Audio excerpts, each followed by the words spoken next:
Hello, everyone. Welcome to our latest edition of Retail Media Rundown. I'm here with my good friend Joon Choi, as always, and we are now in the month of May. Joon, I can't believe it. What is happening? I don't know, where did you go? This is going so nuts. fast.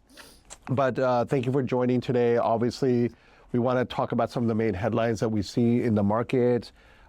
It feels like the movement around retail media has some common themes that we're seeing, or some common, extensions of partnerships announcements. So we're happy to kind of dive into a little bit more. Obviously, we're excited because of OMR this week in Germany. But Joon, as we kind of think about those topics and kind of just jump right in, obviously one of the ones we continuously see is around agentic AI. Amazon being in the forefront on a lot of those, of course. And now hearing more about Rufus now, where Rufus is now an agent more than anything for Amazon. So tell me a little bit about that, your opinion on that. What did you take out of that headline? I think one of the coolest things that have actually come out of Amazon is this update around Rufus, because what it can actually do is it can actually do these scheduled tasks. Mm-hmm. It also changes consumer behavior, right? So now it's not somebody coming back to Amazon, maybe seeing an ad and then clicking on something and maybe going to a different product, where a lot of these products that have strong retention rates will automatically get these purchasers and subscribe and save and subscribers without the person actually going back to Amazon. Yeah. Which is great for them, which is great for brands that have really strong products, especially for products like pet food, where there's a constant replenishment rate. Mm. I think that's going to be awesome for these brands, where these consumers can just schedule tasks and it'll just be a monthly repurchase with the Rufus in terms of what the actions are. Yeah, that makes sense. Yeah. Moving on to another headline, of course, related to Amazon again, where Amazon and Anthropic, their relationship and partnership is expanding. Anthropic is going to invest $100 billion on AWS. Obviously, Amazon's going to continue to invest in the company. So Joon, again, Amazon with their partnerships, that's all we keep hearing about, right, over the last 6 to 9, 12 months. So what do you think of when you hear about this headline specifically? I mean, I think it's just the Amazon's diversifying their bets. I mean, you hear Amazon placing their bets in all these different categories, but I think Anthropic, even us as a company, and I was actually, even taking a step back, I was surprised at how quickly Claude has caught on versus even ChatGPT and OpenAI. Yeah. And Anthropic is just doing so many cool things with co-work and all of the different products that they're releasing, where they're building for a B2B capacity. So I think this is an incredibly smart bet by Amazon. Yeah. And then Anthropic will only continue to grow. I mean, the token usage, even within my team, even within the company, we're hitting our limits. Yeah. And I think that just shows you where AI is right now at a point where it's already so helpful. Mm-hmm. It's only going to become more and more powerful. And the overall usage and cloud usage, which is AWS, $100 billion, I think that's just the tip of the iceberg in terms of what's going to happen. All right, well, kind of continuing the theme of it's now May, really, it's amazing how we are in Q2. And so when we think about other things top of mind, especially if you're a brand, if you're a seller in retail media, Prime Day, right? Yeah. The rumors are that Prime Day is going to be actually pulled into potentially Q2, late June. That's next month, JC, right? So what kind of comes to your mind when you think of if Prime Day is truly end of June, where we're talking now less than 2 months to go? Yeah. What should brands be thinking about? What should be the strategy this year compared to the last year when there's a lot of pressure around tariffs and everything like that? What kind of comes to mind for you in terms of advice for brands and sellers? I mean, I think this is probably the most common question we're getting from brands in these last month, 2 months ago is, number one, what is Prime Day? Yeah. But I think that's kind of been solidified late June, somewhere around there. Yeah. And I think a lot of brands are right now thinking about, honestly, the biggest question is around how now they can use AMC to maximize Prime Day. Yeah. And I think a large part of these conversations are now, even 2 years ago, now a year ago, where AMC was this topic of conversation. The first thing now when people are thinking about how to prep for Prime Day within ads, the first question that we get is AMC. Mm-hmm. And so there's so many creative ways, so many creative use cases, retargeting people in the past. Yeah. Now with the 5-year look back window, you can even look at even more of the history around Prime Days within these specific time periods and then retarget for those specific shoppers that are more discount shoppers. And there's just such an amazing amount of opportunity within AMC in these use cases. So if I were a brand or a VP of e-commerce at a brand, I would start, and I'm sure they've already started, but I would start really heavily leaning into AMC, these different strategies. What's happened last year isn't going to exactly happen this year, but it gives you really good directional data. and you can dig into the hero ASINs that drove the most sales, the hero ASINs that drove the most detailed page views, what to bundle together, what to upsell, what to cross-sell, and then you can maximize Prime Day in a really significant way with all that historic data.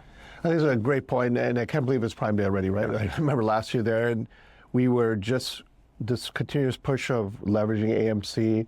And I remember we had a couple cool experiences with some clients using AMC for Prime Day and really kind of looking at where do we invest when it does come to tactics with the highest ROAS, looking short-term, long-term.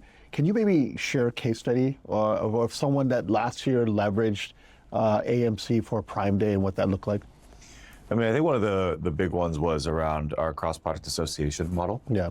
And when people were looking at increasing average order value on Prime Day because it's such a high traffic period, and their whole thought was if we could increase average order values on Prime Day with the amount of traffic, that's going to be a material impact to our business, our top line and our bottom line. Yeah. And so what they did was they took our cross-product association model, which basically was, hey, look, what do people typically buy together? You can get down to the ASIN level, and then they figured out exactly what to bundle together. It was data that they didn't have. They also figured out with the cross-product association model, they could identify what ASINs influence another product sale. So as in, they went to this ASIN, but they didn't buy that ASIN, and they bought another more expensive ASIN 90% of the time. Yes. And so that influenced, okay, if somebody's coming to our hero ASIN, but they're buying a more expensive ASIN, we should upsell them during this Prime Day with the amount of traffic to that more expensive ASIN. Yep. So across the board, they did that last year. Their average order value, I think, increased by 15%. The 4 days of Prime Day equated to 2 months of revenue for them. Yeah.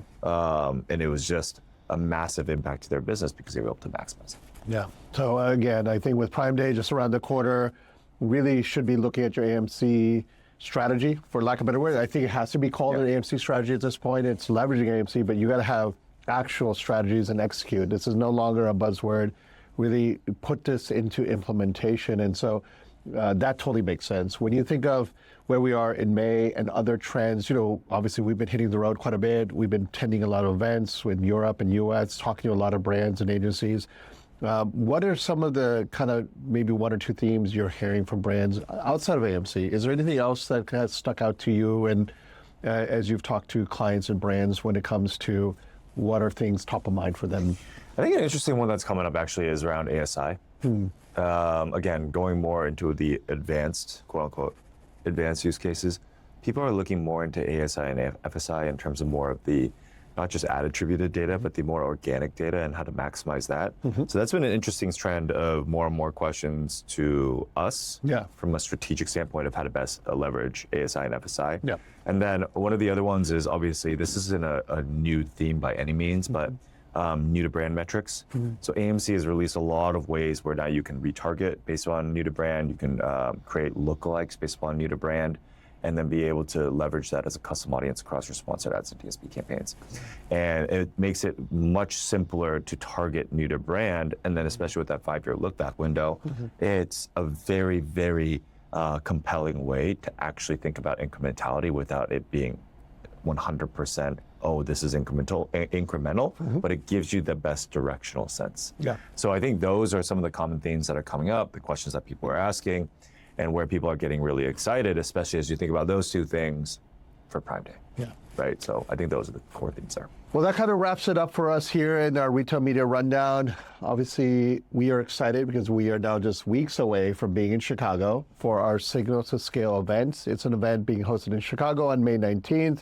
It's really for agencies and brands and leaders in the space that really want to look at AI and retail media overall. We're excited because our good friend Carrie Masters will be there, along with a lot of our partners in Amazon, Walmart, Criteo, some of our great client partners, and just the community coming together in Chicago. I know we did that event last year in New York. We wanted to bring it to Chicago. So definitely excited to be there, and our traveling continues.